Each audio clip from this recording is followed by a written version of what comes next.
اللہ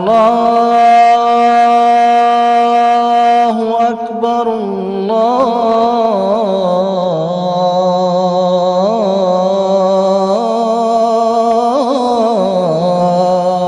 اکبر۔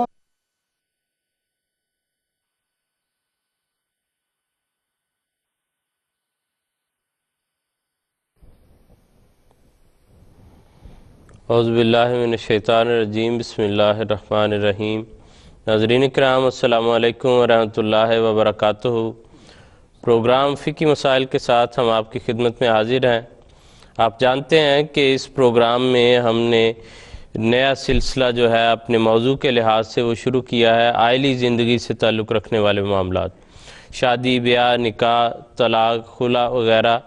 جو ہے ان موضوعات پر ہم بات کر رہے ہیں، اور آپ کے سوالات جو موصول ہوتے ہیں ان کو شامل کرتے ہیں۔ آپ کے سوالات کا انتظار کرتے ہیں کہ جو بھی آپ ان موضوعات سے متعلقہ پوچھنا چاہیں دنیا کے کسی بھی حصے سے، تو ہم اس کو ویلکم کریں گے، کیونکہ ان پروگراموں کے ذریعے ہم یہ چاہتے ہیں کہ تعلیمات کا جو حسین رنگ اسلام نے بیان کیا ہے عائلی زندگی کو احسن رنگ میں گزارنے کے لیے، وہ ہمارے تمام ناظرین تک پہنچے۔ ہم یہ چاہیں گے کہ وہ بظاہر چھوٹی چھوٹی جو ہیں وہ تفصیلات ہوں، ان کو بھی اس میں ہم شامل کریں تاکہ کوئی پہلو جو ہے اس کا وہ تشنا نہ رہ جائے۔ پروگرام کے سوالات کو شروع کرنے سے پہلے میں تعارف کروا دیتا ہوں پینل کا۔ آپ ویسے ریگولر دیکھنے والے لوگ جانتے ہیں کہ ہمارے اس پینل میں یہاں لندن اسٹوڈیوز میں ہمارے ساتھ شریک ہوتے ہیں مکرم محترم مولانا ظہیر احمد خان صاحب، اور ٹیلی فون لائن پر مکرم و محترم مولانا مبشر احمد کالم صاحب مفتی سلسلہ شریک گفتگو ہوتے ہیں۔ آج بھی ان دونوں بزرگوں کی معیت ہمیں حاصل رہے گی اور ان کی خدمت میں سوالات پیش کریں گے۔ جو سوالات کا آغاز آج میں یہاں اسٹوڈیوز میں یہاں مکرم ظہیر صاحب سے کرنا چاہوں گا۔ ظہیر صاحب، کیا رشتہ طے کرنے کے لیے لڑکا لڑکی کو دیکھ سکتا ہے یا لڑکی لڑکے کو دیکھ سکتی ہے، اور اس کی حد بندی کیا ہے، کس حد تک جو ہے یہ دیکھنے کا؟ کیونکہ موجودہ وقت میں بہت سی باتیں جو ہیں انڈرسٹینڈنگ کے نام پر کہ جی سمجھنے کے مزاج کے، یا فلاں ہو جائے جی اتنا وقت مل جائے کہیں باہر چلے جائیں، تو بنیاد سے اگر آپ شروع کریں دیکھنے کی حد تک سے۔ بات دراصل یہ ہے کہ مختصر جواب تو یہی ہے کہ دیکھ سکتا ہے، اور اس کی تفصیلات یہ ہیں کہ احادیث میں بھی اس کے بارے میں رہنمائی ملتی ہے۔ حضرت مغیرہ بن شعبہ رضی اللہ تعالیٰ عنہ بیان کرتے ہیں، ترمذی میں یہ حدیث آئی ہے اور بھی کتابوں میں ہے، کہ وہ کہتے ہیں کہ میں نے ایک خاتون کو منگنی کا پیغام بھجوایا، اسے منگنی کی، تو حضور صلی اللہ علیہ وسلم کے علم میں جب بات آئی تو حضور نے مجھے فرمایا کہ ایک نظر اسے دیکھ لینا تھا، کیونکہ میاں بیوی کا ایک دوسرے کو دیکھ لینا جو ہے وہ ان میں محبت اور ان کی زندگی کو زیادہ خوبصورت بنا دیتا ہے۔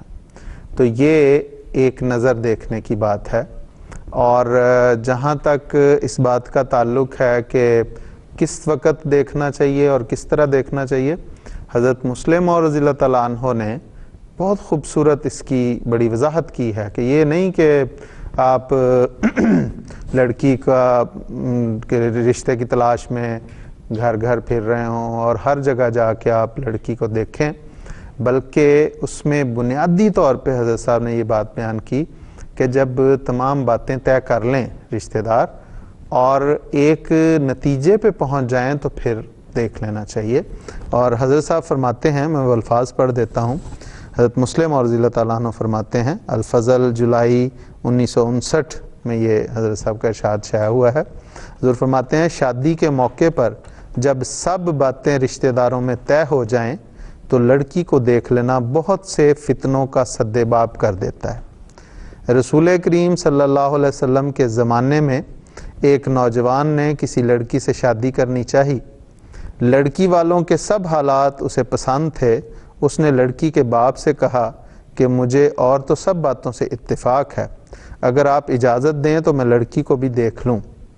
اس وقت پردے کا حکم نازل ہو چکا تھا، لڑکی کے باپ نے کہا میں ایسا کرنے کی اجازت نہیں دے سکتا۔ وہ نوجوان رسول کریم صلی اللہ علیہ وسلم کے پاس گیا اور اس نے عرض کیا کہ میں فلاں لڑکی سے شادی کرنا چاہتا ہوں، اور تو مجھے سب باتیں پسند ہیں، میں صرف لڑکی کو دیکھنا چاہتا ہوں۔ میں نے لڑکی کے باپ سے اس کا ذکر کیا تھا مگر اس نے لڑکی دکھانے سے انکار کر دیا۔ رسول کریم صلی اللہ علیہ وسلم نے فرمایا اس نے جو کچھ کیا ہے غلط کیا ہے، شادی کے متعلق اگر سب باتیں طے ہو گئی ہیں تو تم لڑکی کو دیکھ سکتے ہو۔ یہ ہے بات، اور بعض اور حدیث میں اس کی مزید وضاحت اس طرح بھی آتی ہے کہ اس نے جا کے لڑکی کے باپ کو یہ پیغام دیا، اور قبل اس کے کہ لڑکی کا باپ اجازت دیتا یا اس پہ کوئی ناراضگی کا اظہار کرتا، لڑکی خود احادیث میں آتی ہے کہ اس نے کہا کہ جب میرے آقا نے اجازت دے دی ہے تو اور کیا بات ہو سکتی ہے، دیکھ لو مجھے۔ تو یہ وہ ہے اطاعت، ایک طرف یہ اطاعت۔ دوسری جہاں تک وہ انڈرسٹینڈنگ کی بات ہے اور اس بات کہ کس حد تک دیکھا جا سکتا ہے، دو باتیں جو میں نے عرض کر دی۔ ایک تو یہ میں نے عرض کی کہ جب سب باتیں طے ہو جائیں تو پھر بنیادی قواعد پسند آ جائیں، شروع اس بات سے شروع اس بات سے نہیں کہ پہلے ہم لڑکی دیکھیں گے پھر بات کریں گے۔ جب آپ کو بنیادی باتوں پہ اتفاق ہو گیا ہے تو پھر آپ لڑکی دیکھ لیں۔ اور دوسری بات یہ کہ دیکھنا یہ نہیں مراد، جہاں جیسے آپ نے کہا کہ انڈرسٹینڈنگ، وہ تو پھر بعض تو معاشروں میں ایسے یہاں تک ہو جاتا ہے کہ وہ پھر کہتے ہیں کہ اچھا ہم بچے پیدا کر لیں تو پھر شادی کریں گے، تو یہ ایک نامناسب اور جو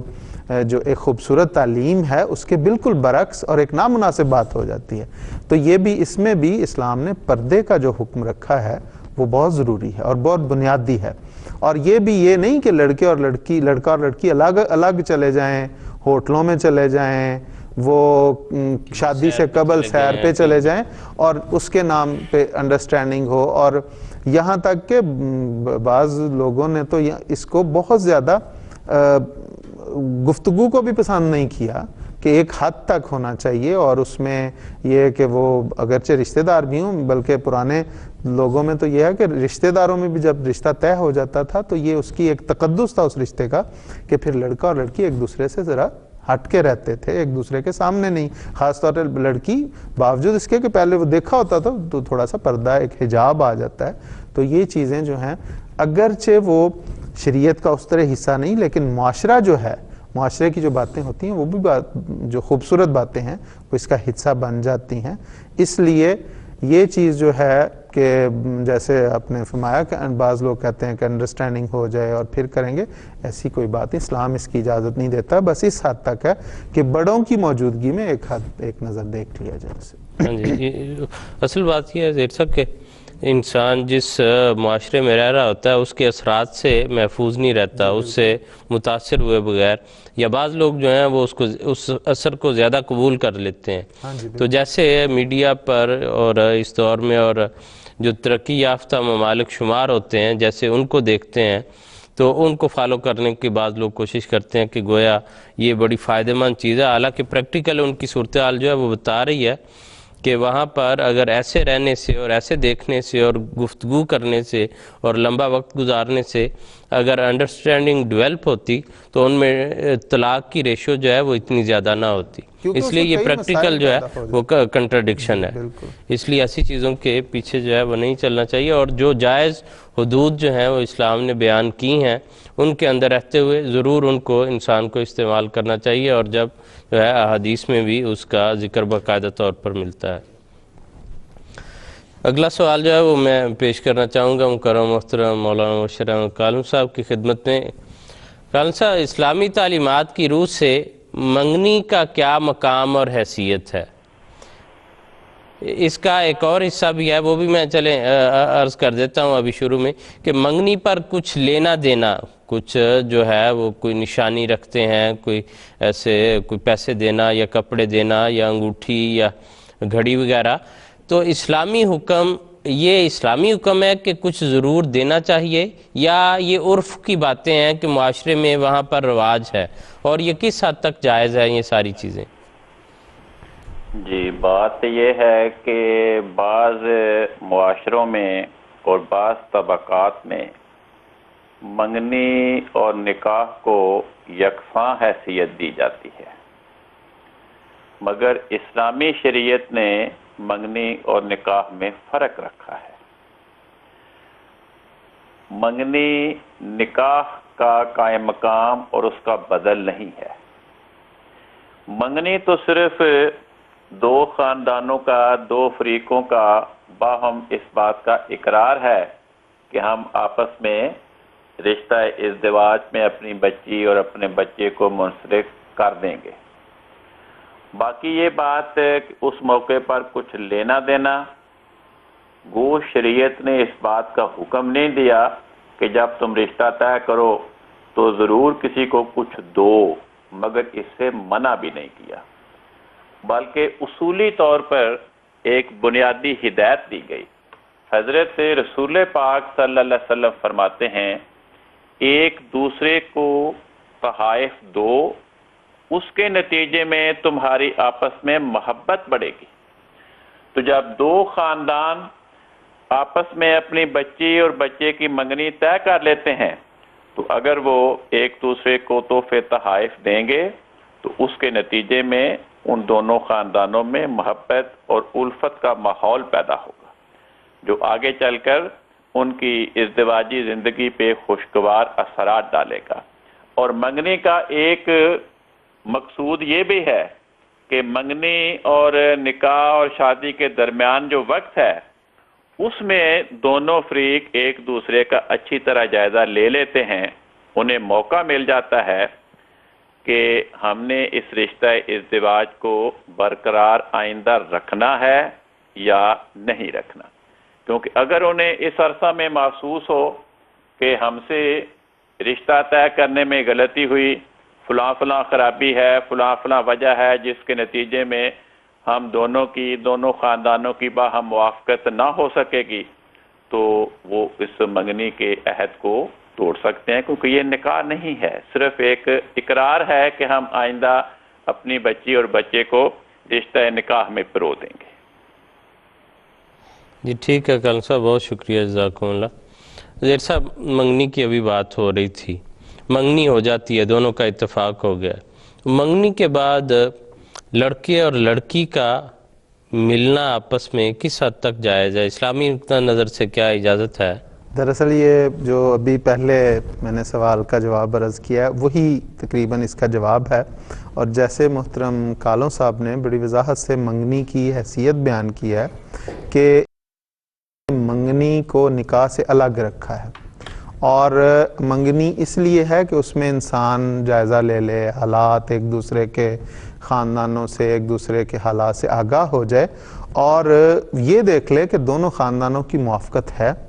اب اس میں اگر لڑکا لڑکی میل جول شروع کر دیں تو وہ شاید کئی خرابیوں کا باعث بن جائے، اس لیے اسلام نے صرف، جیسے میں نے پہلے بڑی تفصیل سے عرض کی، کہ صرف لڑکی اور لڑکے کو ایک دوسرے کو دیکھنے کی اجازت دی ہے منگنی کے بعد، اور وہ نکاح سے پہلے ہے، نکاح کی اور حیثیت ہے اور منگنی کی اور حیثیت ہے۔ جس طرح محترم کالوں صاحب نے بڑی تفصیل سے منگنی کی وضاحت کی ہے، حضرت مسیح موعود علیہ السلام کے دراصل ہی ارشاد کو ہی کالوں صاحب نے کھول کے بیان کیا ہے، میں وہ حضرت صاحب کے الفاظ پڑھ دیتا ہوں۔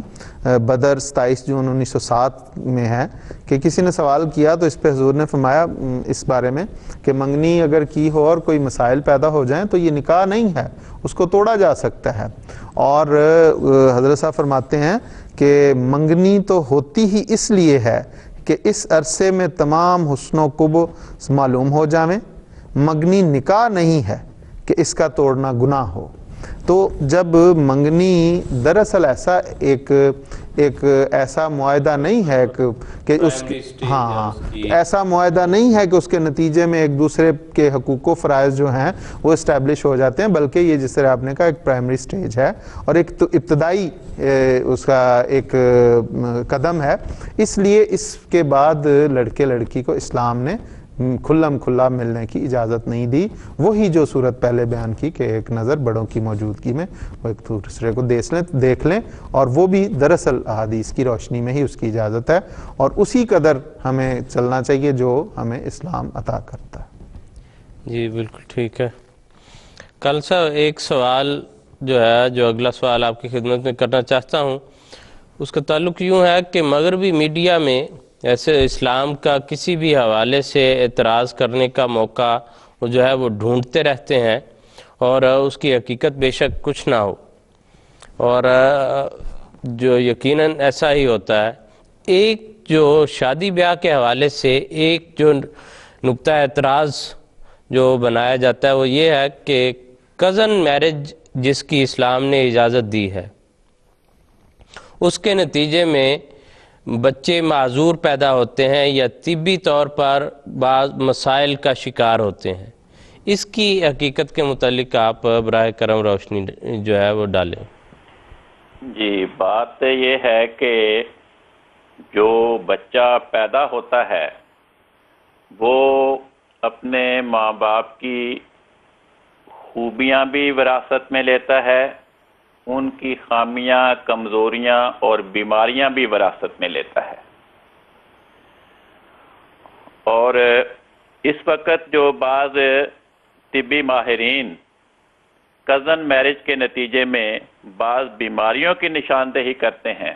اس کا ذرا جائزہ لیں کہ اس کا امکان کتنا ہوتا ہے۔ وہ بعض اوقات کئی کروڑ افراد میں سے کسی ایک آدھ کیس میں وہ بیماری ظاہر ہوتی ہے۔ اب جس نقصان کی شرح اتنی کم ہو کہ کئی کروڑ افراد میں سے ایک یا دو میں وہ نقصان ظاہر ہو، اس کی بنا پر ممانعت کا قانون نہیں بنایا جا سکتا۔ یہی وجہ ہے کہ اللہ تعالیٰ جس نے انسان کو پیدا کیا اور جو انسان کے ہر قسم کے نفع و نقصان کا کامل علم رکھتا ہے، صرف اسلام ہی نہیں، اسلام کے علاوہ جتنے بھی مذاہب کی بنیادی کتابیں ہیں ان میں کزن میرج کو منع نہیں کیا گیا۔ مثلا ہندو دھرم ہے، وہ عموماً اپنے رواج کے لحاظ سے کزن میرج کو منع کرتے ہیں، لیکن ان کی مذہبی کتابوں میں، وید وغیرہ میں کزن میرج کو منع نہیں کیا گیا، اور اسلام نے بھی ایسا ہی کیا۔ تو محض ایک ایسے وہمے کی بنا پر کہ وہ نقص جو کئی کروڑ افراد میں سے ایک یا دو کیسوں میں ہوتا ہے، اس وہم کی بنا پہ ہم کزن میرج کو ناجائز قرار دیں تو یہ بات خلاف عقل ہے۔ ہاں، اگر کسی خاندان میں واقعی ایسی کسی بیماری کی نشاندہی ہو گئی ہے تو ان کو آپس میں احتیاط کے طور پر کزن میرج نہیں کرنی چاہیے۔ جی ٹھیک ہے کان صاحب، بہت شکریہ، جزاکم اللہ حسن جزا۔ جیسا اگلا سوال پوچھنا چاہوں گا شادی کے متعلق ہے کہ شادی کا جو فنکشن ہوتا ہے اس میں کئی ایک دن ہیں مختلف جو ہیں جس پر کوئی دعوتوں کا یا فنکشن کا ارینج کیا جاتا ہے، تو اسلامی نقطہ نظر سے اصل فنکشن کون سا ہے، بارات کا ہے یا ولیمے کا ہے؟ بات دراصل یہ ہے کہ اصل فنکشن تو صرف نکاح کا ہے، اور جو ضروری ہے اور جو ایک معاہدہ ہے جو دو فریقوں میں اور دو خاندانوں کے درمیان ہوتا ہے، اور جس کے نتیجے میں دونوں فریق ایک دوسرے کے حقوق کو دونوں فریق پر ایک دوسرے کے حقوق اور فرائض واجب ہو جاتے ہیں، تو وہ ہے اصل۔ اور جہاں تک ولیمے کا تعلق ہے تو حضور صلی اللہ علیہ وسلم کی سنت سے ثابت ہے،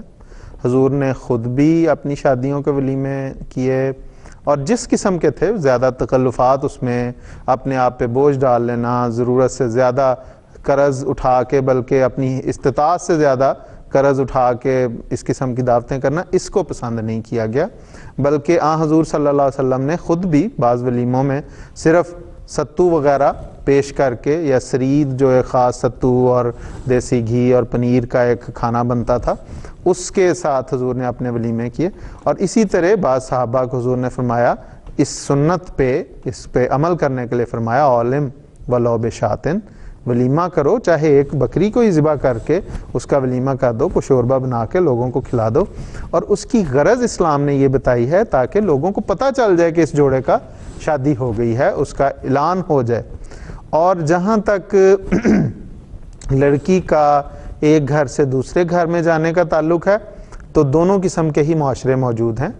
بعض معاشروں میں اب بھی اور پہلے بھی لڑکی کو تیار کر کے، لڑکی والے لڑکی کو تیار کر کے لڑکے والوں کے گھر بھجوا دیتے تھے، آن حضور صلی اللہ علیہ وسلم کی شادی جو حضرت عائشہ رضی اللہ تعالیٰ عنہ کے ساتھ ہوئی، اس میں بھی یہ آتا ہے کہ حضرت عائشہ رضی اللہ تعالیٰ عنہ کی والدہ حضرت عائشہ کو تیار کر کے آن حضور صلی اللہ علیہ وسلم کے گھر چھوڑ گئیں.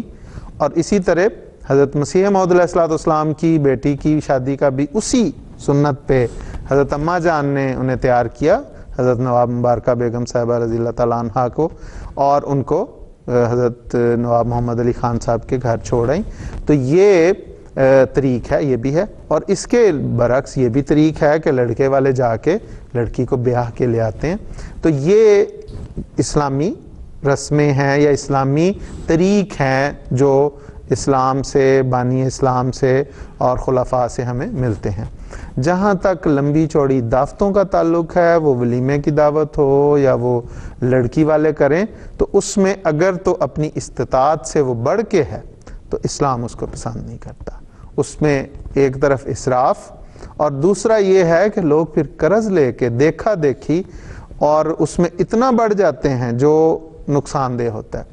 حضرت مسلم اور رضی اللہ تعالیٰ عنہ کے بعض ارشادات میں اس سلسلے میں دیکھ رہا تھا، تو ایک زمانے میں حضرت صاحب نے الفضل میں جب اس قسم کے اعلان آنے لگ گئے کہ لڑکی والوں نے دعوت کی، تو اس پہ بھی سختی فرمائی، اور حضور نے فرمایا کہ یہ بدعتیں ہیں جو آپ نے شروع کر دی ہیں. اور وجہ یہ تھی کہ اس پہ اسراف ہونا شروع ہو گیا تھا، لوگوں نے اپنی استطاعت سے بڑھ کے دیکھا دیکھی نمود و نمائش اس میں شروع ہو گئی تھی. اور یہی خلفاء کا یہی کام ہوتا ہے. دراصل وہ اپنے دور کے مجدد ہوتے ہیں، دین کی تجدید کر رہے ہوتے ہیں، اور جب وہ دیکھتے ہیں کہ ان کے متبعین کوئی غلط راستے پہ چل پڑے ہیں تو فوراً ان کو پکڑ کے سیدھے راستے پہ لاتے ہیں. اور یہی حضرت صاحب نے اس وقت کیا. تو بس خلاصہ یہ کہ جہاں پہ ضرورت سے زیادہ اسراف ہو جائے یا اسلام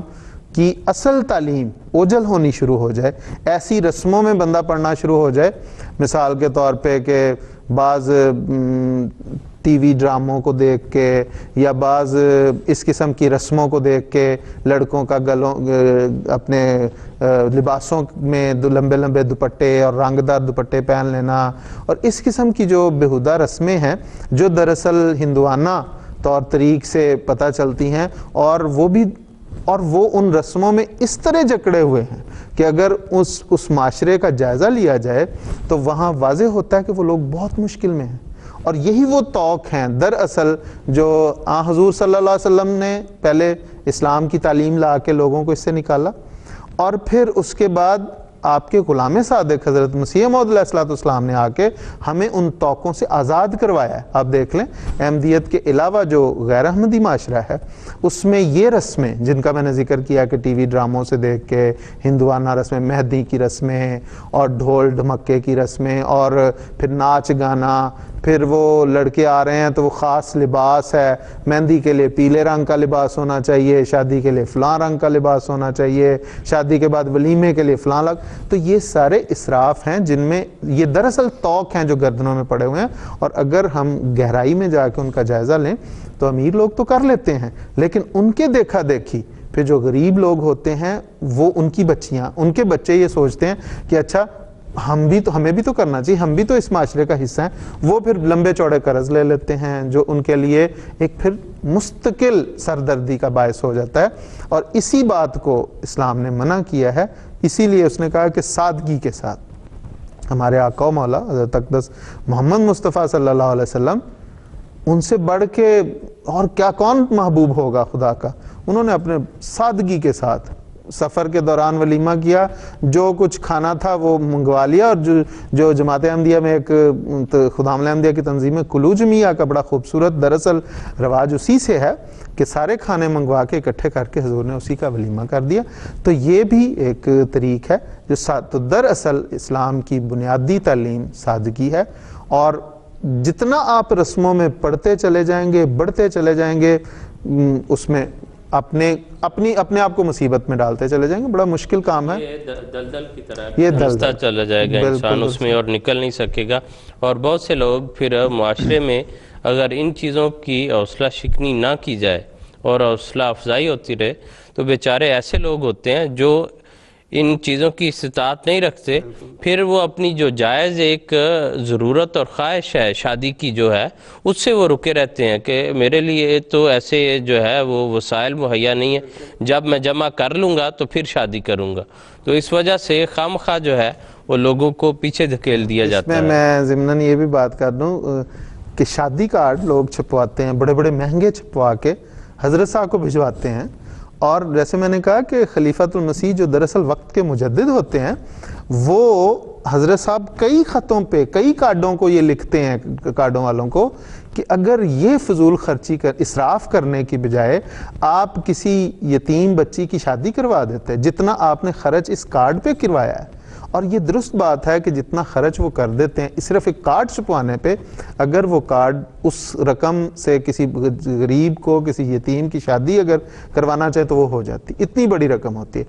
اور میں نے جیسے کہا کہ یہ تو اسوہ ہے ہمارے لیے. حضرت صاحب خلیفۃ المسیح رابعہ کی بچیوں کی شادیاں ہوئیں، میں نے خود دیکھا، ہمارے پاس موجود ہیں وہ دعوت نامے رکھے ہوئے ہیں ہمارے لیے، تو وہ ایک تبرک ہے. حضرت صاحب کے بیٹے بیٹی کی شادی ہوئی ہے موجودہ حضرت صاحب کے، حضرت امیر المومنین کے، تو ان کے بھی وہ سادہ سے 2 ورقہ عام کاغذ پہ چھپے ہوئے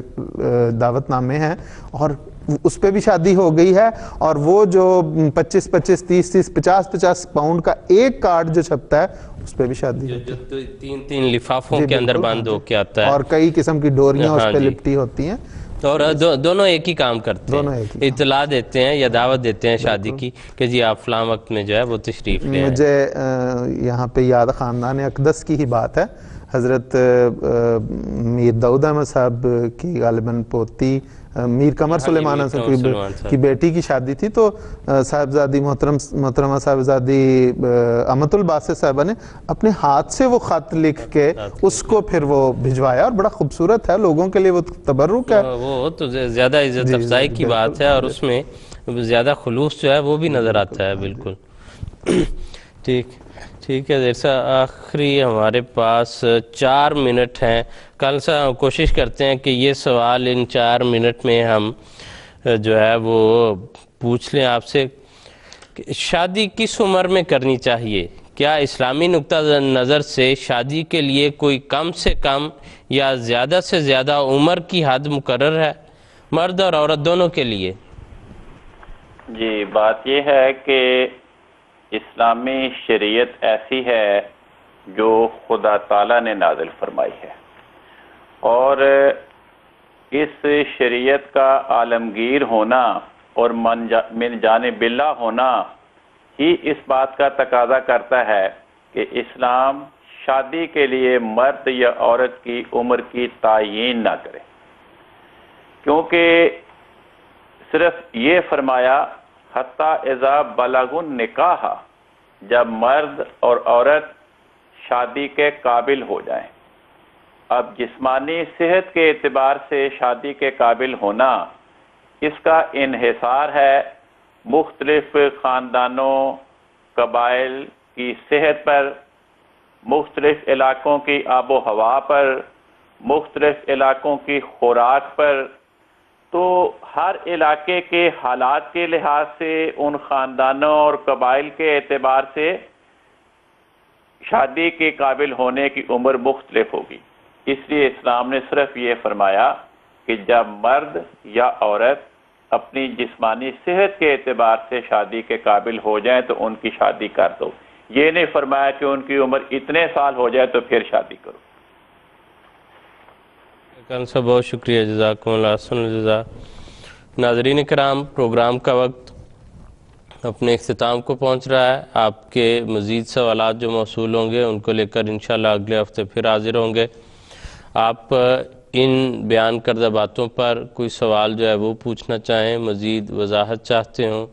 یا اپنا کوئی تبصرہ یا رائے ہمیں بھجوانا چاہیں، ہمارا ای میل ایڈریس آپ جانتے ہیں، اسکرین پر بھی آپ کو نظر آ جائے گا، facts@mta.tv.